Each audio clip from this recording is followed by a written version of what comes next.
Okay, tonight we're going to work on talking about how to start a tree from scratch, because many of us may never have done this with somebody, and we're all going to be faced with having to do it to be able to help our patrons that are getting started start their tree.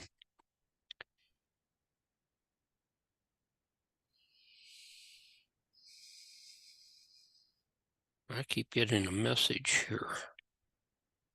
The account owner can watch this recording if it's stored in the cloud.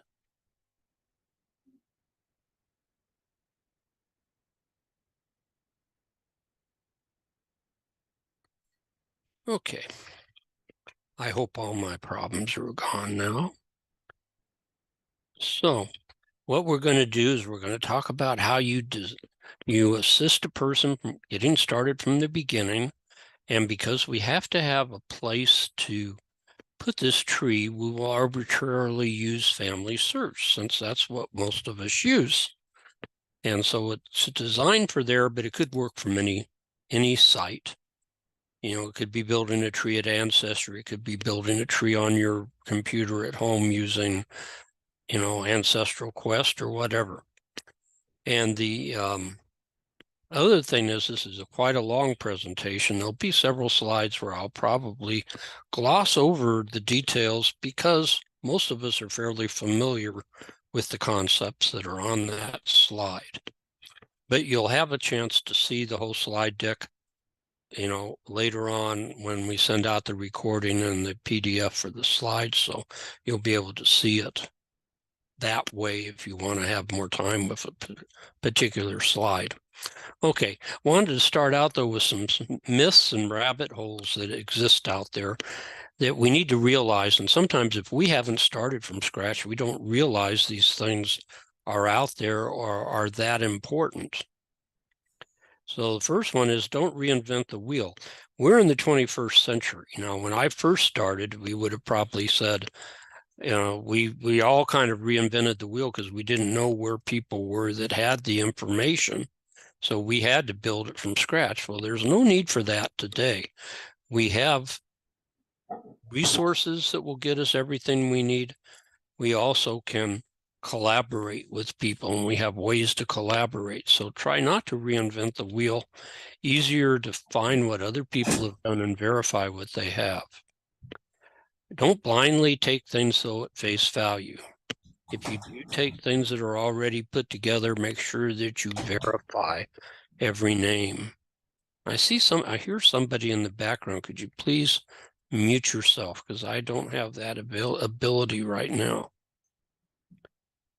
Also, work from the known to the unknown. There's a real temptation when somebody says, well, you're a descendant of Daniel Boone, to jump back to Daniel Boone right away and start researching his ancestry. No, work your way back and see if you really are related to Daniel Boone. Work from the known to the unknown. And everything isn't online. Mr. Swan, you're making noises in the background. Could you mute your microphone? I can tell it's you because your name's down on the screen. Thank you. Everything isn't online. That's the other side of it. So don't expect that you're going to be able to do everything from your computer. Sooner or later, you may need to go to an archive, a library, a courthouse, or somewhere where the records are found. Beware of traditions. And I've found in my experience, the more famous the person is in the tradition, the least likely it is to be accurate. That just tends to be the way it is, at least in my family. So, there's usually a grain of truth in every tradition. It's just a question of how much truth and how much is embellished. Also, be flexible. You're going to make mistakes. Others are going to make mistakes. So, we don't have an eraser on the end of our pencil anymore, but we can erase things in Tree or in any program we use if we make a mistake. So, just be willing to do that. Don't be so inflexible that, well, I saw it, I thought that's what it was, that must be right. Also, life and pedigrees can be messy, so you have to understand as you get into this that you may turn a rock over that has something very unsavory underneath it, and you're going to have to live with it because that's life. And so just beware. You never know what's going to pop up today when you go to do research. And also, it's much better to say, I don't know, than to make up something or guess. And I see that all the time on tree. At the end of lines, people just can't be happy that it's an end of line. And they will go and add a family in there to be the parents because they've got to have parents. And they'll just make up people that make no sense whatsoever. And I really feel bad because at the end of almost every line, there's 2 or 3 families like that have been added in that have no bearing on truth and reality. So, just say, I don't know if you don't know. And this is a never-ending search. Pace yourself. That's the main thing. Rome wasn't built in a day. Your tree will never be finished, regardless of the fact that people say it's all done. Because every time you find one more new ancestor, now you got to find 2 more. When you find those 2, now you got to find 4 more. It will never end. So pace yourself and enjoy the ride. And don't limit yourself to one source for information. That's the beauty of our day-to-day. We should be able to find more than one source. So, look for different sources on the same site and check out other sites because they might have online, they might have things that the site you were working on don't have. So don't limit yourself to one source of information. Okay, so where can a person go to get some help to begin with? Well, one of them is when you go to the FamilySearch.org page and you first go into it when you're new, there is a want to get started link right there on the home page. It's called Getting Started.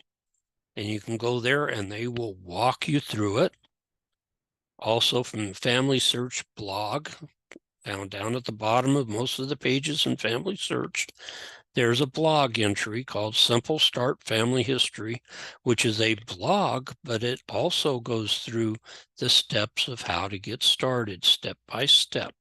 So Family Search has provided those 2 tools. Also, additional helps for hows and whys. Once you're into it a little bit, you can go to Help and Learning, and you can get there by going to the little question mark icon and then down to Help and Learning and click on there. And there you can ask questions, you can find articles, videos, all kinds of things that can help you with specific problems that you're having. So you've got those 3 things that can help you, besides having hopefully a consultant sitting next to you giving you advice. Okay, so getting started. The way you do this is you start with yourself. So if you have somebody that's never done anything and they want to build their tree, you say, okay, we're going to start with you. Gather everything you have laying around your house,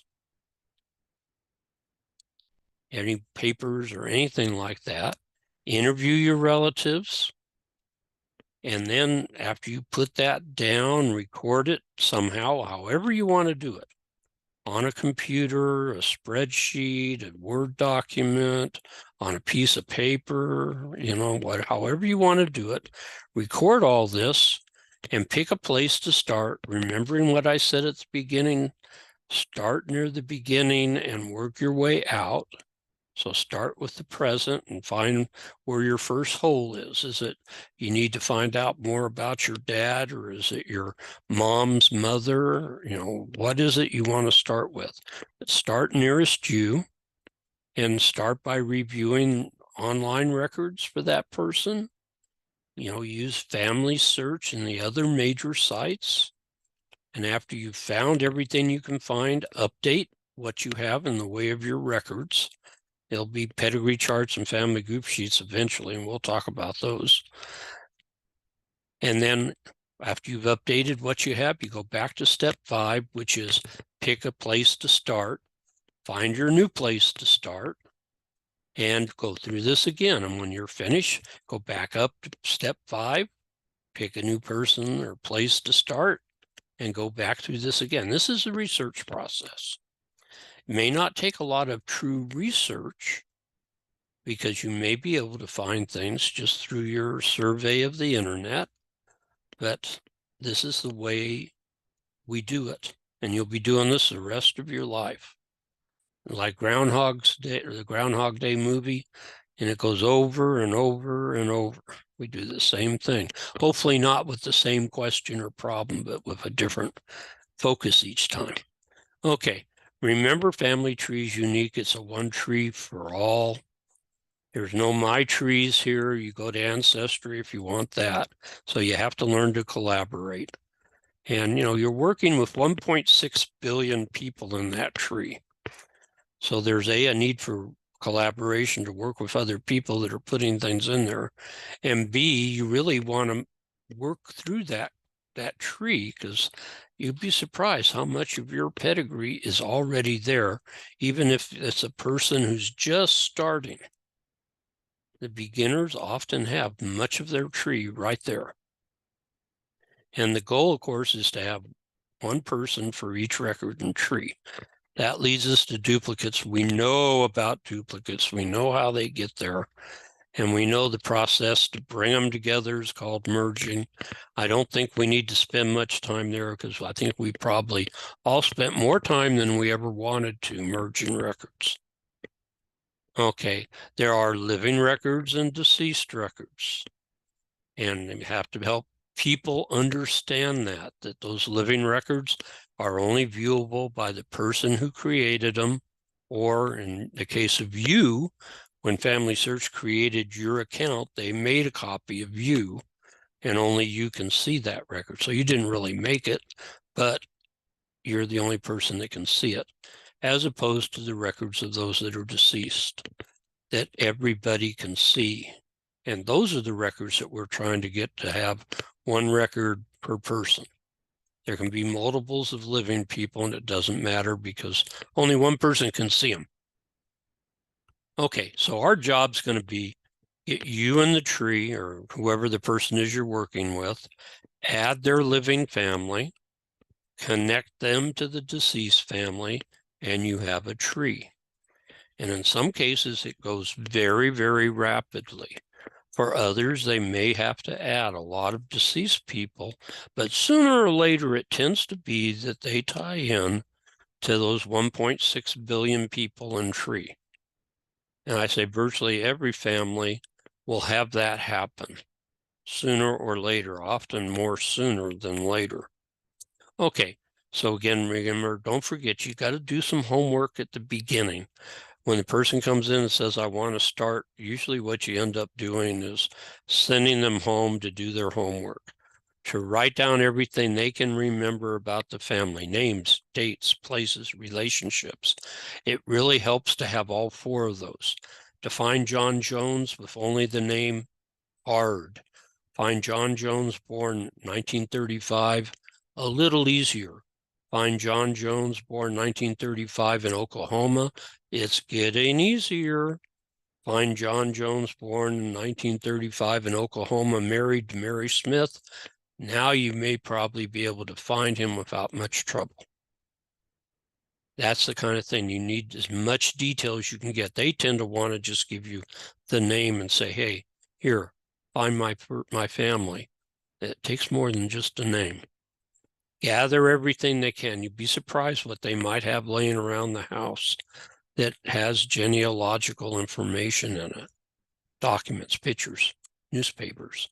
And then contact the living people and pick their brains while they're still alive. Okay, your goal is to get people back before 1950 if they're US. Why? Because we have the 1950 census now. Once we can get into that census with our pedigree, things tend to open up.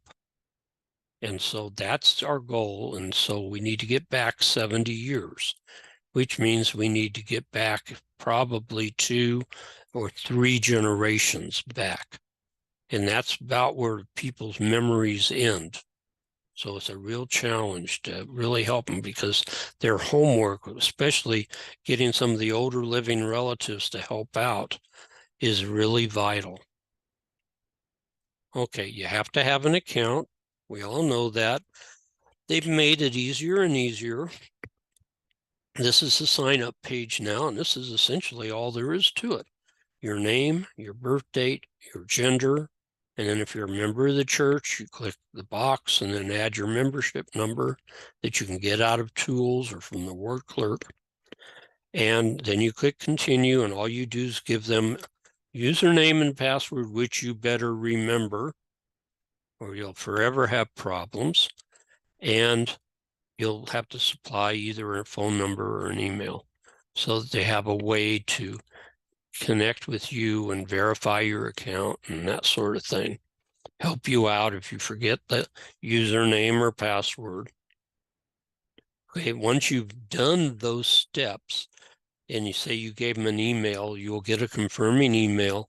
Once you click on that and say, yes, that's me, then you'll be asked to sign in. And when you sign in, like I said, don't forget to write down what you use for username and password, because they have that nice little box there. Keep me signed in for 2 weeks. I honestly think that's there so that you can bypass having to put it in just long enough to forget it. I really do think that's why it's there. But they say it's so that you don't have the inconvenience of having to sign in all the time.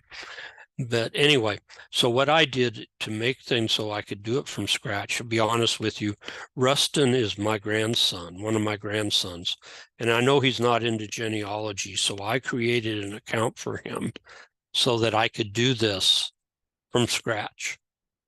And so we're going to build Rustin's pedigree tonight. Don't forget that username and password. Write it down somewhere. Okay. Learn the tools of your trade. There's 2 tools, main tools. One's a pedigree chart. This is the landscape view at Family Search.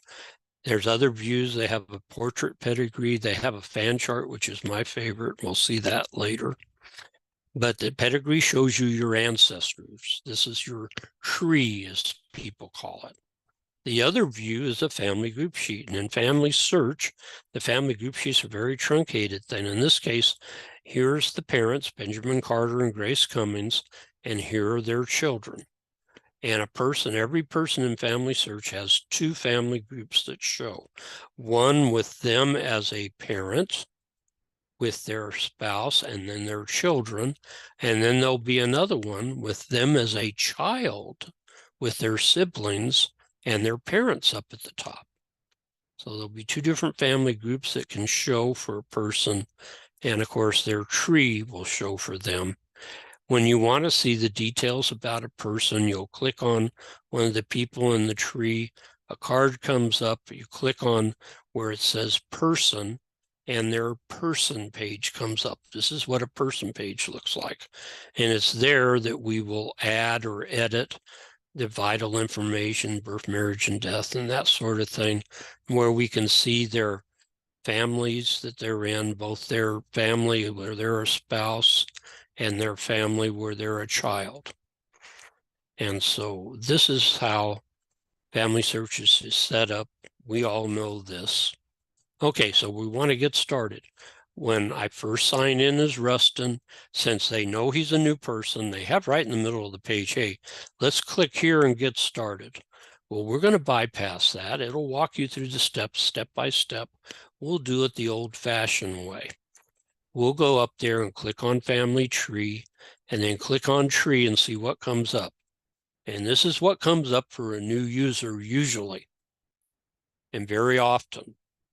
Now, if they're LDS, they might have part of their pedigree or even all their pedigree, or they might have something just like this. So all we have is Rustin. He's in high school, so he doesn't have a spouse. He doesn't have children, I hope.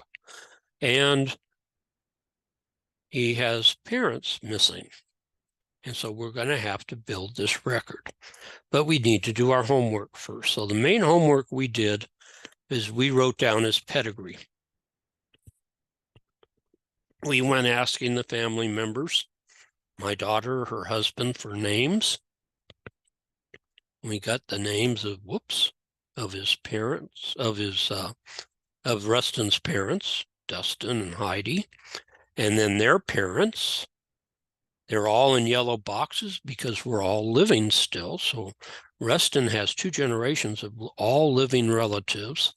And then he has one great-grandmother that's still alive, Lee Davis. And the rest of the great-grandparents have deceased. So what we need to do, if we remember that little chart, we start with ourselves, then we add the living. So we're going to go in and add the living, which is going to be easy. We're just going to put their names in. Don't need dates and places, anything like that, because only the person that's running Rustin's account can see these names. So we go back to the chart and we click Add Father, and we go in and we just put his father's name in there. We do click Living, and then click Next. And the system tries to find duplicates, except when it's a living record, it'll say, gee, I can't search anything because I can't search for living people. So you need to click Create Person. So you do that, and that puts Dustin in tree. Now Rustin has a father, Dustin. I know that's confusing, but those are their names. Okay, so then we go through and do the same thing over and over for all the living people. And about 2 minutes later, voila, we have 3 generations now in tree. And it was just that simple. Really easy to do. Okay, so now we're at that point where, ignoring the one great-grandparent that's alive, we need to start adding in the deceased people. Okay, so we'll go up there to where Rustin's grandmother and grandfather on his father's side are, and we'll go and add Denise's mother. We're going to go add the mother down here. We have Russ and Denise here. Russ's information would come out of the box and go up to the top off of the screen, and Denise would come out and come down here. So these are her parents, the mother's parents, and we're going to add the mother's mother. Okay, so we knew her name was Norma Jean Crane. We know that she's deceased, so we click deceased, and she's a female. Since it said add a mother, female was already clicked. We put in the date and place of birth. We started putting in the date for death and the place, and I stopped it there to let you see that you don't normally have to type everything out. You're after getting what they call a standardized place and date. These standards are things that the computer recognizes and can use to do better searches. And so as you start typing this, Marysville, Snohomish, Washington, I don't have to go any farther because it is popped up down here. And it's a city. This was in 2020, so it was after 1898 up to the present. So I'm going to click on that, and it will automatically fill in that box that I was typing in.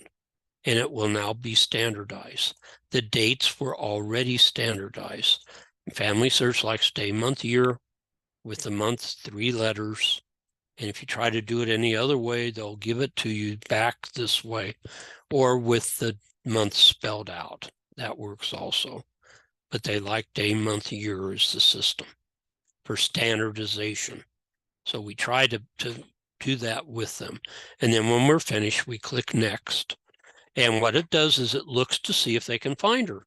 She's deceased. She should be able to be found if she's in there. It says there are 12 possible duplicates. The first one starts looking good because it's got the same exact birth date. It's also in Sandusky, Ohio. It's a Norma Jean, but it's a different last name.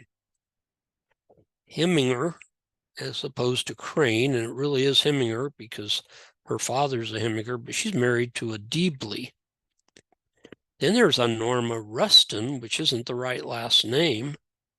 And the birth date's got the right day and month, but the year's off by 2, but the death date's right, and the death place is right. And in asking the family, the parents are right. So somebody messed up the name when they put it in and put Norma Rustin, and there's plenty of Rustins in this family. So you can see where that may have come from. But she's obviously a Crane because her father's Archie Lee Crane. And so this is her, in spite of the fact the name is butchered.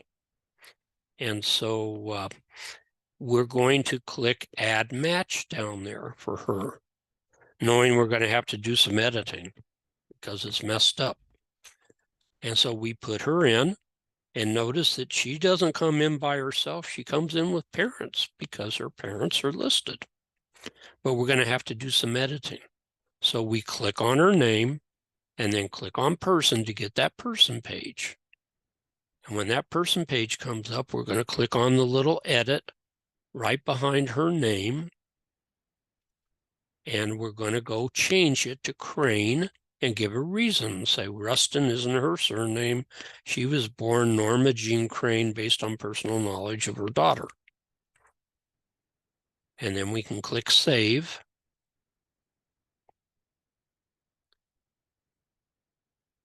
And now she's Norma Jean Crane.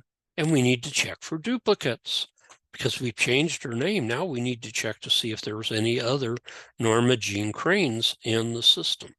It says there aren't any, but that doesn't mean there isn't. So what we're going to do is we're going to search to find similar people.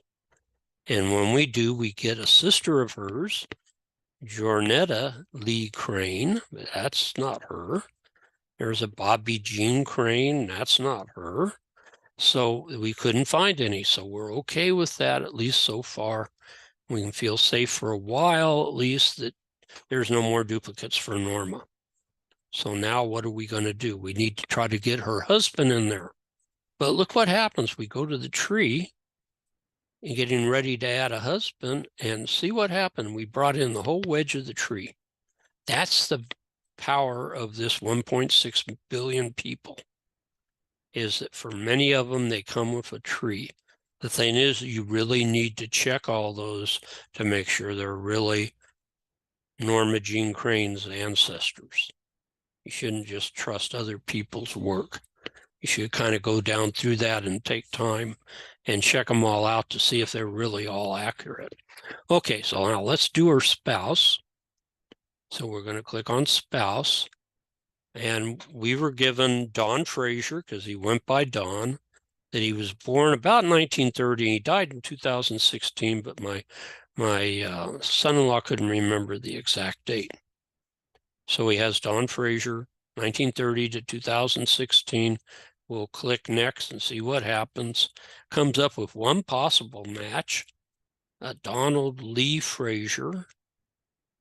But this is a guy that died in 2014, and Dustin was real sure he died in 2016. And he died in Missouri, and Dustin said, no, he died in California. So that guy's not him. He may not be in tree. So what we're going to need to do is go over here and click Create Person. So we create him, and now he's in there. He doesn't come with anything because we created him. But notice the little blue boxes. We love the little blue boxes, the hint boxes. So we're going to look at Don Fraser's hints and see if they'll give us anything of use. And on Don Fraser, it says there's a Jerry Don Fraser, Missouri marriage record. In fact, there's two of them, so it's probably the same marriage recorded twice or in two different groups of records. But that's interesting. It's Jerry Don, not just plain Don. The key will be, is he married to Norma Jean Crane?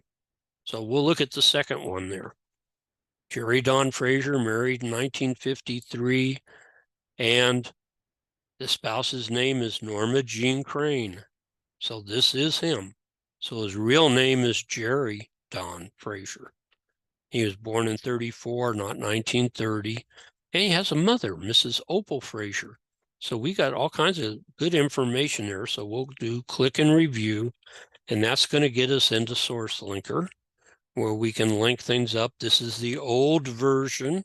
The new version would allow us to do our editing that we're going to need to do, because the marriage record said he was born about 1934, and we had 1930, and his name needs to be changed.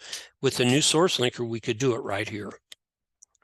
So anyway, we go ahead and we source Jerry Dawn, and we source Norma Jean by doing compare. And since we had no parents for Jerry Dawn, we're actually going to be doing an ad for Opal. So once we've done Jerry and Norma, they're green. That means they're done being sourced. We're ready now to work on that ad. The first step is to put a person in tree, because they will need to know, is there a person already in tree that's Mrs. Opal Frazier or not? So when it opened it up, it said there wasn't anybody. It gave me the boxes to fill in. The first thing I did is I took Frazier out. There's no last name. You can't see Opal. It's up here. There's no last name, because Frazier's probably not her last name. That's her married name. She's a female. I marked her as deceased because her child was born in 1934. More than likely, she was born more than 110 years ago. So I said, based on her age, the age of her child, she should have been born shortly after 1900. And I'll go ahead and create her. And the system's not going to come up with anybody. And so they went ahead and let me put her in. So at that point, I can stop and go back and do the editing. We know how to edit. So we just click on, where it says edit in front of Dawn's name, and then go through and fix it. And then after we fix it, I noticed there was a possible duplicate up there for a Jerry Frazier. I had Dawn. This one has Jerry. His name's really Jerry Dawn, as we have it edited now.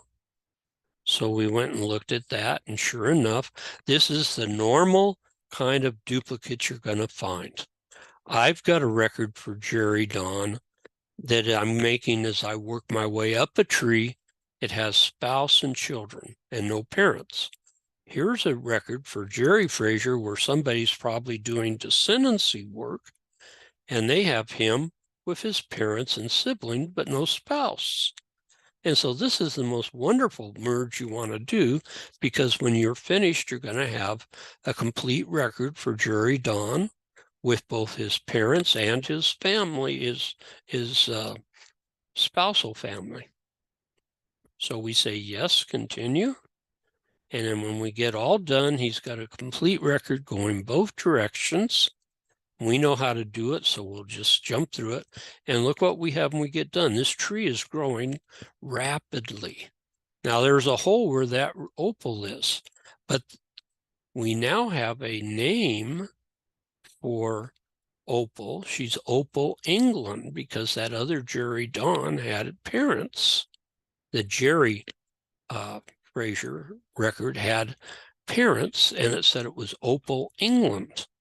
So we even know her last name now. Now, you see on here a normal situation that's kind of confusing to people, where we have Jerry Dawn Frazier in two families as a child. We know it's the same record because they're both in black. That means we're on that record, on that person's person page.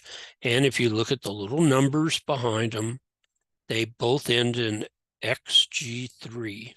So we know that that's the same record. That is not two different Jerry Dawn Fraziers. It's one Jerry Dawn in two families, one with both parents and then one with that Opal, the one that we created. So what we need to do is clean this up. The easy way to do this is to just go down here and take this Jerry Dawn out of this incomplete family. And so that's what we're going to do by clicking the little edit button by Jerry Dawn's name. We're ultimately going to want to remove him from this family. We're going to be removing him. But when we do that, that's going to kick this opal loose out into the tree. So the first thing we're going to do is very carefully make sure we copy that number by clicking on it, and it copies it to the clipboard. Then we can go ahead and click remove and take Jerry out of this family. That leaves him with his mom and dad. Okay, then once and that's the step right there that we do it with, we click remove parents. Now we've got this Opal England record, and we have this other Opal record. We need to merge them. It says there's no possible duplicates, so we're going to merge by ID. So we go in and put the ID in, click continue, and we're going to be merging the two records together. And I don't think we need to spend time with that. Now, Opal still has no parents. So what are we going to do for her to grow the tree? Very simple. We're just going to go look at family search by going over where it says family search and see if we can find a record. She's born in 1907. Probably there's a 1910 census or something like that up there that will name her parents. And so we go looking, and sure enough, the very first record's a 1910 census. She's shown as 5 years old. That's off by 2 years, typical for a census. Said she was born in Missouri in Carroll County. That's where the family lived. Her father was Ed England. Her mother was Nellie England. It's a bunch of kids, but it says it's already attached. That little tree means there's already an opal in there, but the system said there's no duplicates. So what's going on? So we click on that, and it shows that the name is showing as Oral, O-R-A-L instead of O-P-A-L, but it's a female, and it's from that 1910 census. I went and looked at it, and when you know the name you're looking for and you look at it on a kind of messy handwriting, you can usually see the name. When you're a transcriber, you don't know what the name's supposed to be. You just have to do the best you can. And that's kind of what happened here. The transcriber tried. They came up with Oral, which makes no sense, but it was really Opal. So we're going to merge an Oral and an Opal. And as you see, she comes in a family with her parents, which is what we were missing, which is wonderful. So we'll go ahead and do a merge by ID using this ID number to merge in with Opal England. And so this is the merge. And again, what we're going to do is you're going to get the record we had, which had no parents, but had the spouse and kids, with a record that has the parents and siblings, but no spouse and kids. So we end up with a complete record. And when we're done, we still have one little hole because the Englands haven't been traced any farther. So there's a place to work. Out of all these generations, that's really the only hole left in that wedge of the tree. Now, to do the rest of the family is very simple. You get over on the Given side and Blessing side, you have two researchers that have been doing a lot of work, a lot of temple work, so the names are in tree. It's going to be very simple to add that part of the tree in. I found if you know the people are in tree and they're married and they should be found together, the simplest thing to do is just put in the husband's name, Joseph James Givens, and the wife's name, Jenny Elizabeth Hale, and do a search. You don't need dates, you don't need places, you just need to mark them as deceased and go from there. And you're going to find them almost every time, unless it's, William Jones and Mary Smith. And you might have trouble with that one. But with most any other couple on Earth, they're going to be in the first 2 or 3 names that come up. So I click next, and sure enough, even though there's 12 matches, here's the first one. And it is my dad with his 2 wives. So when I say add match for that, it's then going to say, okay, which match do you want? Which wife do you want in there? Well, in my case, it would be the second family because my mother was Jenny. And so we need to click select couple. When we do that, this whole wedge shows up. And then we can do it again for Barbara, and that whole wedge will show up. And then that would just leave us to build the Lowry part of the line like we were doing this first section. It'll probably take a little bit of work, but this is a very typical situation for building trees from scratch. It's not hard, you just have to stick with it. Remember, if you need help, we have the little help button at the top.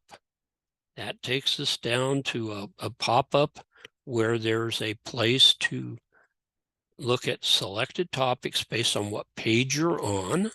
It'll give you some articles you can look at, or you can go down to Help and Learning, which is what we used to call the Help Center, and do a search there for whatever you're looking for.